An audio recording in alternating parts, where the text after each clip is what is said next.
এখানে দেখছেন অনেকগুলো ইঞ্জিন অয়েলের ক্যান। আসলে আপনাদের ইঞ্জিনে কোন ক্যানটা ব্যবহার করবেন এটা অনেক কিছু জানার বিষয় আছে, কারণ এখন তো দেখতে পাচ্ছেন যে দেশে কিছু অসাধু ব্যবসায়ী, অসাধু চক্র এখানে কাজ করতেছে। তারা নকল ইঞ্জিন অয়েল তৈরি করতেছে, অর্থাৎ এটি ক্যান করতেছে। এখানে দেখেন এটা হচ্ছে হুন্ডার ইঞ্জিন অয়েল। এটা হচ্ছে 10-30 গ্রেড। এটা হচ্ছে আইফ্রো MX5। এটা হচ্ছে 20-50 গ্রেড। এটা হচ্ছে মোটুল 10-30 গ্রেড। এখন কোনটা ব্যবহার করবেন? মনে করেন যে যদি হোন্ডা বা সুজুকির গাড়ি হয়, এরা রিকমেন্ড করে হোন্ডা এবং সুজুকির জন্য 10-30 গ্রেড। অর্থাৎ হোন্ডা এবং আপনার বাইকের সাথে যে সার্ভিস বুক থাকে সেখানে লেখা থাকে যে আপনার ইঞ্জিনে কোন গ্রেডের মোবিল ব্যবহার করবেন।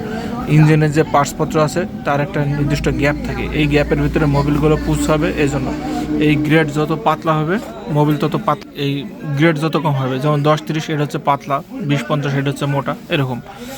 এখন বিষয় হচ্ছে যে কিছু অসাধু লোকজন করে গিয়ে এই বিভিন্ন দোকান থেকে, অর্থাৎ মোটরসাইকেল সার্ভিসিংয়ের যে দোকান আছে, মেনটেন্যান্সের দোকান আছে, সেইখান থেকে এই ক্যানগুলো তারা হচ্ছে আপনার কালেক্ট করে, পুরাতন ক্যান। এই ক্যানগুলো কালেক্ট করার পরে এগুলো রিক্যান করে। এর হচ্ছে মাথার যে সিল থাকে, সিলটা আবার নতুন করে পরে তাতাল দিয়ে লাগাই দেয়। কিন্তু যার কারণে আমরা চিনতে পারি না যে কোনটা অরিজিনাল কোনটা ডুপ্লিকেট মোবিল। এটা চেনার কোনো ওয়ে থাকতেছে না, কারণ তারা তো অরিজিনাল ক্যানের ভিতরেই ডুপ্লিকেট মোবিল ঢোকাচ্ছে, ইঞ্জিন অয়েল ঢোকাচ্ছে। ঠিক সেই ক্ষেত্রে আমি বলি যে আসলে কোনো ব্র্যান্ডের মার্কেটিং করতেছে না। আপনারা যেই ইঞ্জিন অয়েলই কিনেন, এরকম টিনের ইঞ্জিন অয়েল কিনবেন, টিনের কোটাতে। কি জন্য? টিনের কোটার এই সিল কেটে আপনি ইঞ্জিন অয়েল ব্যবহার করার পরে এই ক্যানটা রিক্যান হয় না ওইভাবে। এই ক্যানটা রিক্যান করতে গেলে ধরা খাবে।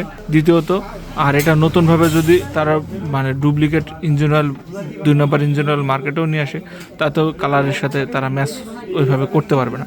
এই জন্য আমি সবসময় আপনাদের বলবো যে আপনারা এরকম স্টিলের ইঞ্জিন অয়েল ব্যবহার করবেন, স্টিলের ক্যান ব্যবহার করবেন, তাহলে সবচেয়ে ভালো হবে। আর প্লাস্টিকগুলোতে মানে ডুপ্লিকেট ইঞ্জিন অয়েল হওয়ার সম্ভাবনা সবচেয়ে বেশি।